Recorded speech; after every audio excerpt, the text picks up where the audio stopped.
Hi friends, அது ஒரு ladies ஹாஸ்டலுங்க. அங்கே ஒரு பொண்ணு மர்மமான முறையில் காணாமல் போயிடுறாங்க. அவங்க திரும்ப கிடைச்சாங்களா? அவங்கள எப்படி கண்டுபிடிக்கிறாங்க? இதில் என்னென்ன ட்விஸ்ட் அண்ட் டர்ன்ஸ் இருக்குதுன்றது தான் படம்.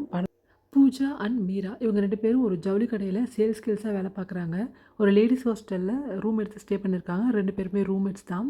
அன்றைக்கி அவங்க வேலையை முடிச்சுட்டு வரும்போது ரொம்ப மழையாக இருக்குது. மழையில் நனைச்சிட்டே வராங்க. அப்போ பூஜாவுக்கு ஒரு கால் வருது. ஸோ அவங்க ஹாஸ்டலுடைய வாசல்லே நின்று ஃபோன் அட்டன் பண்ணிகிட்ருக்காங்க. மீரா மட்டும் ரூமுக்கு போயிடுறாங்க. கொஞ்ச நேரம் கழிச்சு திரும்ப பூஜா ரூமுக்கு போகிறாங்க. மீரா வந்து ரூம்லேயே குளிச்சிட்ருக்காங்க. ஸோ அவங்க ப்ளேஸ் இல்லாதனால ட்ரெஸ்லாம் ரொம்ப டர்ட்டி ஆகிடுச்சு. சாரீலாம் மேலே போயிட்டு நான் அலசி வச்சுட்டு வரேன்ட்டு டெரஸில் ஒரு ரூம் இருக்குது. அங்கே போயிட்டு அவங்க வாஷ்ரூம் யூஸ் பண்ணிட்டு திரும்ப கீழே வராங்க. வந்து பார்த்தா அந்த இடத்துல மீராவை காணோம். ரூமில் இல்லை. ஆனால் ரூம் எப்பவும் போல் நார்மலாக இருக்குது. ஒரு கிளாக் ஒன்று இருக்குது. அது மட்டும் கீழே விழுந்திருக்கு. மற்றபடி ரூம் நார்மலாக இருக்குது. ஸோ இமீடியட்டாக மீராவோட ஃபோனுக்கு ட்ரை பண்ணுறாங்க. ஃபோன் ரூம்லேயே தான் இருக்குது. கட்டிலேருந்து ஃபோனும் எடுத்துடுறாங்க. ஃப்ரண்ட் டெஸ்க்கு போயிட்டு செக்யூரிட்டிகிட்ட கேட்குறாங்க. அவரும் நான் பார்க்கலம்மா, மேலே தான் இருப்பாங்க, போய் பாருங்கன்னு சொல்கிறாங்க. கொஞ்சம் அதுக்கப்புறம் அங்கே இருக்கிற எல்லா ரூம்லேயுமே போய் விசாரிக்கிறாங்க. ரூம்மேட்ஸ் ஹாஸ்டல்மேட்ஸ் யாருக்குமே அவங்கள பற்றின எந்த இன்ஃபர்மேஷனுமே கிடைக்கல. யாரும் பார்க்கலன்னு சொல்கிறாங்க. நேரம் ஆகிடுத்து. அது வரைக்கும் மீராவை அவங்களால கண்டுபிடிக்க முடியல. மீரா வந்து ஆல்ரெடி மேரேஜ் ஆனவங்க. பூஜாவும் மேரேஜ் ஆனவங்க தான். அதனால் பூஜா வந்து மீராவோட ஹஸ்பண்ட்க்கு ஃபோன் பண்ணி இன்ஃபார்ம் பண்ணுறாங்க. மீராவோட ஹஸ்பண்ட் வந்து அவர் தெரிஞ்ச ஃப்ரெண்டு ஒருத்தர் போலீஸாக இருக்கிறாரு. அவரை கூப்பிட்டுக்கிட்டு இமீடியட்டாக ஹாஸ்டலுக்கு வராரு. மீராவோட ஹஸ்பண்டும் லவ் மேரேஜ் பண்ணிக்கிறாங்க. வீட்டில் சப்போர்ட் பண்ணல. அவங்க மேரேஜ் பண்ணிவிட்டு வெளியில் வந்துடுறாங்க. பட் 2 பேரும் ஒரே இடத்துல ஒரு வீட்டிலலாம் இல்லை. 2 பேருக்கு எக்கனாமிக்கலாக கொஞ்சம் இஷ்யூஸ் இருக்கிறதுனால மீராவோட ஹஸ்பண்ட் தனியாக ஒரு பிளேஸில் இருக்கிறாரு.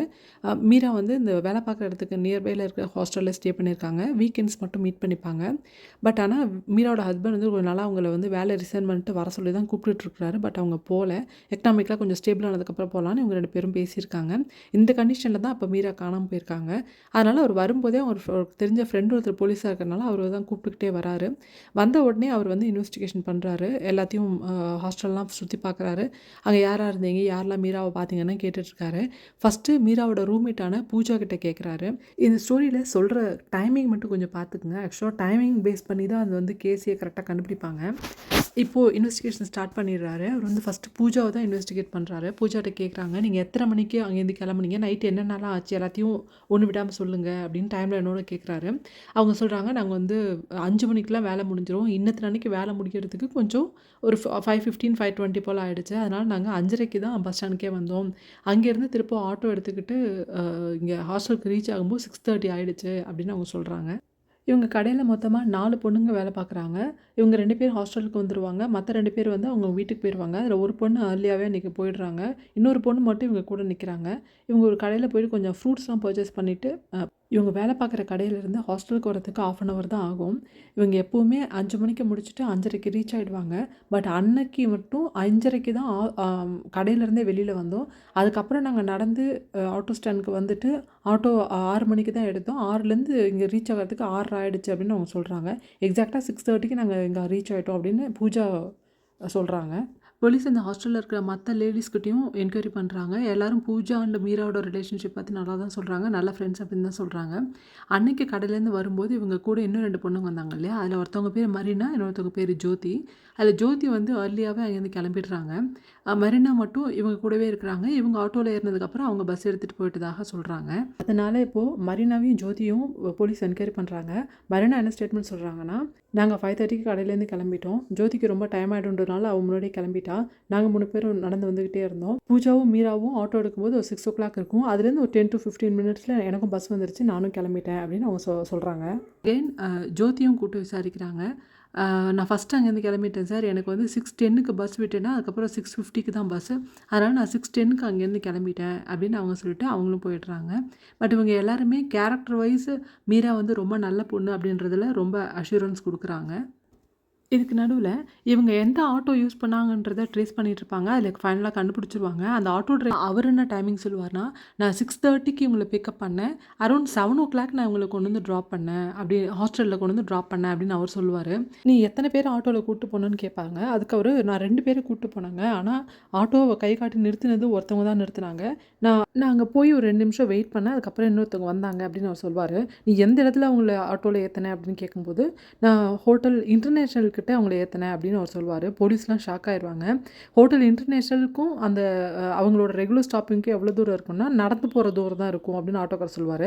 அது எப்படி உனக்கு தெரியும் எக்ஸாக்டானுன்னா, ரெகுலராகவே நான் தான் சார் அவங்கள ட்ராப் பண்ணுவேன், அதனால் எனக்கு நல்லாவே தெரியும் அப்படின்னு அவர் சொல்லுவார். ஆனால் பூஜா இந்த விஷயத்தை எல்லாத்தையும் மறைச்சிருப்பாங்க. இவங்க போலீஸ் ஆக்சுவலாக பொய் சொல்லியிருப்பாங்க. அதனால் இப்போ எல்லாருக்குமே வந்து பூஜா மேலே சந்தேகம் வந்துடும். இப்போ பூஜாவுக்கு தெரியாமல் பூஜாவோட கால் ரெக்கார்ட்ஸ் எல்லாம் இவங்க செக் பண்ணுவாங்க. இதுக்கு நடுவில் திரும்ப ஹாஸ்டலுக்கு போயிட்டு இவங்களோட ரூமை வந்து கம்ப்ளீட்டாக என்கொயரி பண்ணுவாங்க. அப்போ பார்த்தீங்கன்னா மீராவோட திங்ஸ் எல்லாம் ரொம்ப நார்மலாக இருக்கும். பட் பூஜாட்ட இருக்கிறது எல்லாமே ரொம்ப எக்ஸ்பென்சிவான திங்ஸாக இருக்கும். நிறைய கோல்டு ஐட்டம்ஸ் வச்சுருப்பாங்க. ஃபோன் வந்து ரொம்ப காஸ்ட்லியான ஃபோனு. ரொம்ப லக்ஸுரியான ஒரு லைஃப் தான் அவங்க லீட் பண்ணிகிட்ருப்பாங்க. ஆனால் அவங்க துணிக்கடையில் வேலை பார்க்குறதுல அவங்களுக்கு கிடைக்கிற சம்பளம் வந்து 8,000 தான். அந்த 8,000 வச்சு அவங்களால அந்த அளவுக்கு இருக்க முடியாது. ஏதோ சம்திங் ராங் அப்படின்றது தெரியுது. அவங்க ஹஸ்பண்ட் வந்து எல்ஐசி ஏஜென்ட்டாக ஒர்க் பண்ணுறாரு. பட் 2 பேருக்கும் பெருசான ஒரு அண்டர்ஸ்டாண்டிங்லாம் இல்லை. இவங்க எப்போவுமே ஹாஸ்டல்லே தான் இருப்பாங்க. பூஜாவோட கால் ஹிஸ்ட்ரியை பார்க்கும்போது அவங்க ஃப்ரீக்வெண்ட்டாக ஒரே ஒரு பர்டிகுலர் நம்பருக்கு தான் பேசியிருக்காங்க. மற்ற நம்பர்ஸ்க்குலாம் ரொம்ப கம்மியான கால்ஸ் தான் போயிருக்கு. ஸோ அந்த நம்பர் யார் அப்படின்றத செக் பண்ணுறாங்க. அது பார்த்தா எமில்சர் கிளமெண்டன் அப்படின்னு சொல்கிற ஒரு அந்த பையன் பேசிக்காகவே ரொம்ப வசதியான வீட்டு பையன். ஜுவல்லரி ஷாப் ஓனரோட பையன். இவன் பூஜாவை முதல்ல அவங்க வேலை செய்கிற கடையில் தான் பார்க்குறான். ட்ரெஸ் எடுக்க போயிருக்கான். அங்கே தான் மீட் பண்ணுறான். அவங்கள பார்த்த உடனே எனக்கு ரொம்ப பிடிச்சிருது. அதுலேருந்து திரும்ப திரும்ப அவங்கள பார்க்கறதுக்காகவே இந்த கடைக்கு போகிறான். டே பை டே அவங்களுக்குமே தெரிஞ்சது இவன் நம்மளை பார்க்க தான் வரான் அப்படின்னு. ஸோ அதனால் அவன் எடுத்த ஒரு ட்ரெஸ்ஸில் இவங்களோட ஃபோன் நம்பரை இவங்களே எழுதி கொடுக்குறாங்க. அதுலேருந்து 2 பேரும் ஃபோனில் காண்டாக்டில் இருக்காங்க. இவங்க 2 பேருக்குமான பழக்கம் ரொம்ப டீப்பாக போகுது. ஃபிசிக்கல் ரிலேஷன்ஷிப் வரைக்குமே போகிறாங்க. பட் இவன் வசதியான வீட்டு பையன்றது தெரிஞ்ச உடனே பூஜா என்ன பண்ணுறாங்கன்னா, அவங்க ஃபிசிக்கல் ரிலேஷன்ஷிப்பில் இருக்கிறத வந்து அவனுக்கே தெரியாமல் வீடியோ எடுத்துடுறாங்க. ஒரு ஸ்டேஜுக்கு மேலே அவன்கிட்ட கொஞ்சம் கொஞ்சமாக பணம் வாங்குறாங்க. கொஞ்சம் நிறைய அமௌண்ட் கேட்கும்போது அந்த வீடியோ காட்டி மிரட்டுறாங்க. அரௌண்ட் 10 lakhs அவன்கிட்ட பணம் கேட்குறாங்க. அவனுக்கு அப்போ தான் பூஜாவோட ஒரிஜினல் ஃபேஸ் என்னன்றதே புரியுது. அப்புறம் உன்னை எப்போ நான் மீட் பண்ணுறேனோ அப்படி என்கிட்ட 10 lakhs பணம் கொடுத்துடணும்னு பூஜா மிரட்டி வச்சுருக்காங்க.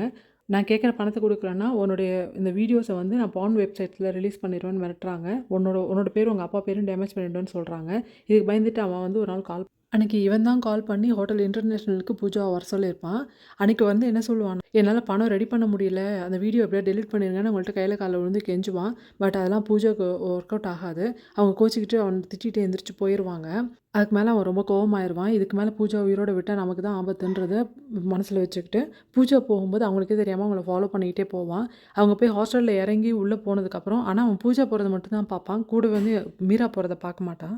இப்போ கிளமெண்டன் யாருக்குமே தெரியாமல் ஹாஸ்டலுக்குள்ளே போயிடுவான். பூஜாவோட ரூம்குள்ளேயுமே போய் ஒரு கபோர்ட் பின்னாடி மறைஞ்சிக்குவான். பட் ரூம்குள்ளே போனதுன்னு செக் பண்ணிக்குவான். அங்கே இருக்கிற பூஜாவோட சாரீ, பூஜாவோட ஹேண்ட்பேக், அவங்களோட மற்ற ட்ரெஸ்ஸஸ்லாம் பார்த்து இதை தான் அவங்க ரூம்னு கன்ஃபார்ம் பண்ணிக்குவான். ஒரு கபோர்ட் பின்னாடி மறைஞ்சிக்கிட்டு வெயிட் பண்ணிகிட்டு இருப்பான். அதுக்குள்ளே பவர் கட் ஆகிடும். அவன் உள்ளே போகிற டைமில் யாரோ பாத்ரூமில் குளிக்கிற சத்தம் கேட்கும். பூஜான்னு தான் நினச்சிக்குவான். அந்த லேடி குளிச்சுட்டு வெளில வந்தோடனே பேக் சைட்லேருந்து அவங்க கழுத்தில் ஷாலை போட்டு இறுக்கி கொலை பண்ணிடுவான். அவங்களும் கீழே விழுந்து கொஞ்ச நேரத்தில் இறந்து போயிடுவாங்க. அதுக்கப்புறம் தான் பவர் வரும். பவர் வந்ததுக்கப்புறம் தான் அவனுக்கு தெரியும் அவன் கொண்டது பூஜா இல்லை, வேற ஒரு பொண்ணுன்னு. அவன் ரொம்ப பயந்து போயிட்டு என்ன பண்ணுதுன்னு தெரியாமல் அந்த உடம்பு அங்கேயிருந்து டிஸ்போஸ் பண்ணிடுவான்.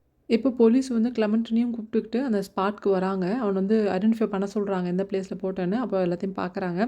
அப்போ பூஜாட்ட கேட்குறாரு, ஏன் இவ்வளோ பொய் சொன்னேன், எதுக்கு எல்லாத்தையும் மறைச்சேன் அப்படின்னு சொல்லி கேட்பாரு. பூஜா இல்லை, நான் எங்களோட ரிலேஷன்ஷிப் ஏதாவது வெளில தெரிஞ்சுமோன்ற பயத்தில் தான் நான் சொன்னேன் இப்படி மறைச்சேன். ஆனால் அதுவே காரணமாக இருக்கும்னு எனக்கு தெரியாதுன்னு ரொம்ப வருத்தப்படுவாங்க. நீ சொல்லி கொடுத்து தானே மறுநாள் பொய் சொன்னாங்கன்னு கேட்பாரு. ஆமான்னு சொல்லுவாங்க. ஏன்னா மீரா காணாமல் போன நெக்ஸ்ட் டே மார்னிங் தான் பூஜா வந்து மெரினாவுக்கு கால் பண்ணியிருப்பாங்க. கால் பண்ணி இவ இது மாதிரி மிஸ் ஆகிட்டான்ற தகவலை சொல்லுவாங்க. போலீஸ் என்கொயரியில் எல்லாத்தையுமே மாற்றி சொல்லியிருப்பாங்க. எப்படின்னா அவங்க கடையிலேருந்து அந்த பழக்கடைக்கு வந்து பழம் வாங்கிக்கிட்டு அங்கேருந்து ஆட்டோலலாம் போக மாட்டாங்க. அங்கேருந்து நடந்தே ஹோட்டலு இன்டர்நேஷ்னலுக்கு போயிடுவாங்க. பட் இந்த தகவல் தெரிஞ்சால் போலீஸ்க்கு எங்கே மாட்டிக்கும், இவங்களோட இல்லீகல் ரிலேஷன்ஷிப் எங்கே வெளியில் தெரிஞ்சிருமோ அப்படின்ற பயத்தில் இவங்க மெரினா கிட்ட சொல்லி எல்லாத்தையும் மாற்றி சொல்லியிருப்பாங்க. ஃபைனலி போலீஸ் எல்லாத்தையுமே கண்டுபிடிச்சிருவாங்க.